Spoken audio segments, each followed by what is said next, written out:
The first reading of today is taken from the story of creation.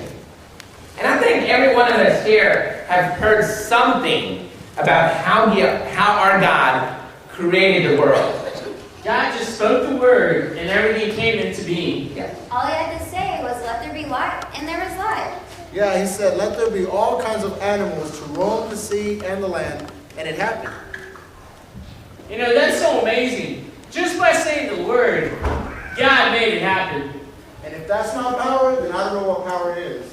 That first reading picks up the story when everything has been created for man.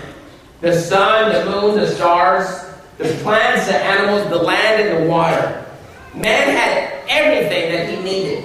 But Father David, the reading gives the impression there was something missing in his life. Yes.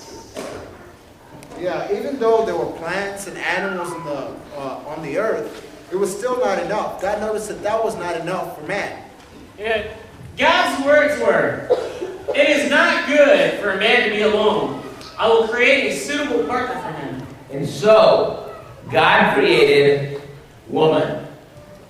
So, are you all saying that it is women that complete men for what is missing in their life? We didn't say that. We didn't say that. Yes, you did. You said something was missing in his life, and here, we women came along, and everything was fine. Whatever, that's not what we meant. No, we didn't. And it wasn't even fine after that. Who ate the apple in the garden? Wait. This is not what it sounds. This is not good. It's not good. Let's get back to what we were talking about. Let's get back to talking about the power of God. Because all he had to do, say the word, and things happen. Father, if that's the kind of power that God has, why doesn't he still use it? Reggie, he does. He still uses that power. I think it's just that we don't recognize in the way that we should. Let us show the little ones in that skit that we came up with, to see how amazing and powerful God is. Okay, let's do that. I'm going to set it up. Okay? I get to play the part of Jesus. And let's say, Ernie's going to play the part of Ernie. Pretty easy part. Reggie can play the part of Reggie. Carissa, play Carissa. Okay? Alright, here we go. Oh, Jesus, why aren't you doing anything today? I'm not sure I understand what you're talking about. You see, I don't see you doing anything. I mean, I read the Bible and I hear about all these amazing things that you do, you know, like raising people from the dead and, you know, healing the sick and feeding 5,000 people, but I just don't see you doing anything amazing right now. Yeah, but... Now, Jesus, why don't I see amazing things happening like today, like right now? Well, Ernie, things are still happening all around you, in fact. I'm not seeing it. Like, for example, right now, I'm really thirsty. And if I were to ask you for some water, would you give me water? Do you have any water for me? Well, that's what I thought. You don't have any water for me. So I want some water, and I'm really thirsty, and that's what I need.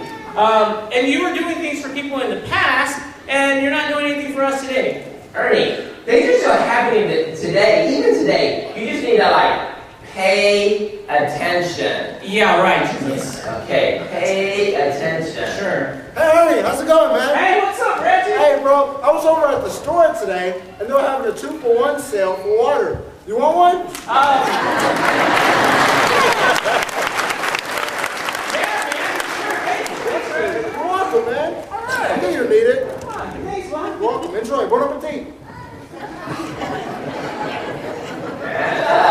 Yeah. Pretty great, huh? That was amazing. That was awesome. Yeah. I'm glad you saw that. I'm glad. You didn't have water, and then, boom, you got water. Right.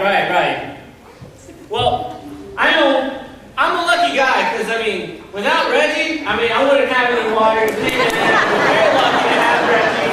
So, yeah, that was really good. Did you say lucky? Well, yeah. Well, no.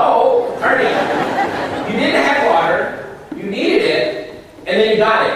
Do you see how that works and how you should respond? Yes, Jesus. I'm sorry. I'm being so rude. I mean, Reggie went all of his way to come and bring me some water from 2 for 1, so I should thank him. Hey, Reggie, thanks for the water, man. I really needed it. So now back to us, Jesus. Show me something really amazing. Amazing? Yeah, I want to see something amazing.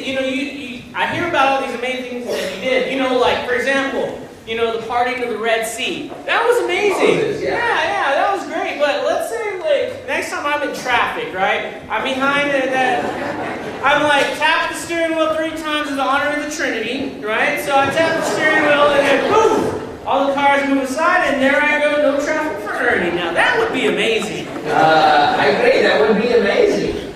But you know what? I have a better idea. Keep your eyes open, okay? Okay, Jesus. Eyes open. My eyes are open. Yeah. All right. Oh, hey, excuse me. Drop the billfold here. Oh, thanks so much. Yeah, no problem. Now back to us, Jesus. Show me something really amazing. Of course. I can do that. I just need you to keep your eyes open. Hey, I was counting the money and you didn't take anything. Whoa. Hold on here. I'm not a thief. I saw you walking by and you dropped it, so I picked it up, gave it back to you. We had that droppy, picky, givey, but no takey here. I know, and I'm thankful for your honesty. Because you're so honest, I'm gonna give you $20. Oh, wow. Wait, what? Holy cow, she just gave me $20. That's amazing. $20 for the counteracting gravity? Now that's amazing right there. Yes. I'm just gonna That is amazing. I'm gonna put that $20 in my pocket here. Hey, that was amazing, and awesome. But now, Jesus, I need you to show me something really amazing and really big. Excuse me? Yeah, Jesus, show me something big. Ernie, how can I expect you to see me in the big things when you can't even see me in the little things? The point of that skit is that God is still working. God is still amazingly working in this world. We just need to keep our eyes open and we need to pay attention. But Father, you have to admit that sometimes it is hard to see what God does for us every day. Yeah, I agree. Why can't God be just as powerful as He is now as He was in the past? But He is. Every new day is a miracle. The sun coming up, giving light and life, everything in creation working in perfection and in unity. Who do you think is behind it all? The earth turning on what we call its axis? If it was just this much off, we would all fall off the earth. Every day is a sign of God's awesome power. Yeah, and it is, every day. But you know what? I think people just don't see that. Or maybe what happens is that they just get so used to how things are in this world, and they don't recognize that our God is behind it all. And that can be such a bad attitude to have, Father. Yes. You know what? It reminds me of the story of a guy who had discovered that his friend had betrayed him. He was so hurt by that after that, he decided to go talk to that guy. When he found him, he said, "Don't you remember who helped you, who picked you up when you were down, when you were out of your luck? Don't you remember? Don't you remember who bailed you out of jail when you were locked up? Don't you remember? Don't you remember who gave you money when you didn't have anything so you could be able to pay off your loans? Huh? Don't you? Don't you remember?" And the other friend simply replied and said, "Yeah, I do remember what you did, but what have you done for me lately?" Oh man, that's cold right there, Reggie. But some people do that to God. He created this whole world and then created man. And when something was missing in his life, He gave man the most precious thing He could have ever created. Woman. I think I'm going to go there again. But it is true. Okay, it's true. God gave man and women everything they needed. You know why? Some people just do not recognize that. Father, could that be the reason why Jesus says in the gospel that the kingdom of God belongs to those who are childlike? I think it is. Because you as children, you've got a lot to show us as adults. Because children have a way of seeing things in a different way that at times, us adults, We can't see. Yeah, I remember a story of how a little boy saw things in a different way that made all the difference for him. Okay, so there's this little boy who was strutting through the backyard, wearing his baseball cap and carrying a bat and a ball. He proudly announces out loud to everyone who could hear him, "I am the greatest batter in the world." And then he tossed the ball into the air, swung at it, and missed. And he yells, "Strike one!" But that didn't faze him. With the same confidence, he again proclaims, "I am the greatest batter in the world." And he takes his batter's stance, and he throws the ball up into the air. And as it's coming down, he swings again, and he misses again. "Strike two!" The boy paused a moment, and he looks at the ball, and he looks at the bat, and again he claims, "I am the greatest batter in the world." So he straightens up his cap. He throws the ball up into the air and swings at it. He misses for the third time. And he says, "Strike three!" And then he says, "Wow, I didn't realize it, but I am the greatest pitcher in the world." It's a great story, because I think children see things that we adults do not. Sometimes we need to see things a little bit differently to help us see things clearly. And as children, you do that more often than we as adults. You know what? That is so true. There was once a situation where a little one helped the grown-ups fix a solution that was right in front of their eyes. True story. There was a huge truck that was stuck underneath the bridge. It was blocking all the traffic. The truck could not go forward, it could not go back. There was traffic for miles on both sides of the street.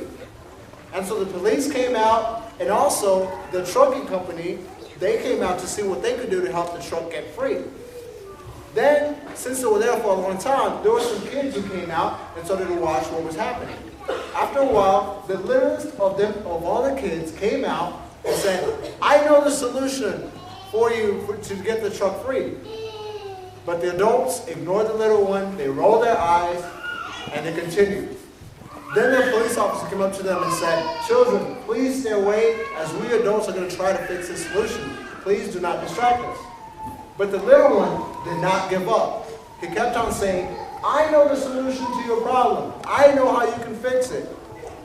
But they continued to ignore him. But the little one did not give up. Then finally, the adults turned to him and said, "Okay, fine, tell us, how can we fix it?" Then the little one said, "It's obvious. Just let go of the air in the tires and the truck will be free. Duh." And finally, the adults looked at each other, they looked at the children, and they smiled. They let the air out of the truck got free, and everyone was free to go. Yep. You know, we adults can learn a lot from the little ones, but honestly, sometimes we think we know it all, and we just don't want their advice. Yeah, you know, I think we're all born with that childlike faith from the very beginning. But sometimes, as adults, we lose that. I don't know what happens, but sometimes when we're called to live childlike, we don't want to. It's a story about a priest who had a parishioner who just kept coming to him and telling him the same story over and over and over again. She would say, "Father, I love our parish. I have grown so much and I know I'm a changed person, and I'm so scared. My husband says he's going to kill me if I continue to come to your church." And the priest, kind of a little tired of hearing the same old thing, rolled his eyes, and he would tell her over and over again the same things. He would say, "Ma'am, I understand, but you must have childlike faith. You must have faith as a little one, knowing that God will watch over you, God will take care of you, God will protect you." And the woman said, "Yeah, but Father, this last time, I know all that God has kept me safe thus far. But this last time," and she stops, she gets a frightful look in her eye. And the priest says, What? Tell me." The woman says, "This last time my husband said, if I keep coming to your church, he's going to kill you." The priest said, "Ma'am, maybe you need to try the Catholic Church across town." In other words, childlike faith is not easy to live out. It really isn't. But it is the way to see and recognize God, who is all around us, showing us His awesome power every day. Very true. I think sometimes we just make things too complicated. We do. All we need to do is keep things simple. Open our eyes and pay attention to the big things and the little things, and we will see God. It's like slowing down and smelling the roses because God is at work. Amen. So little ones, pay attention. You all have childlike faith. Somewhere along the line, I think as adults, we lose that. We need to relearn that from you. And so never lose that gift. As you're growing up, show us adults how to believe in our God. Total trust, total confidence in God the Father. Because I assure you, the God that created this world, He's still very active today. We just need to open our eyes, pay attention, and we will see Him. You got it? Okay, go back to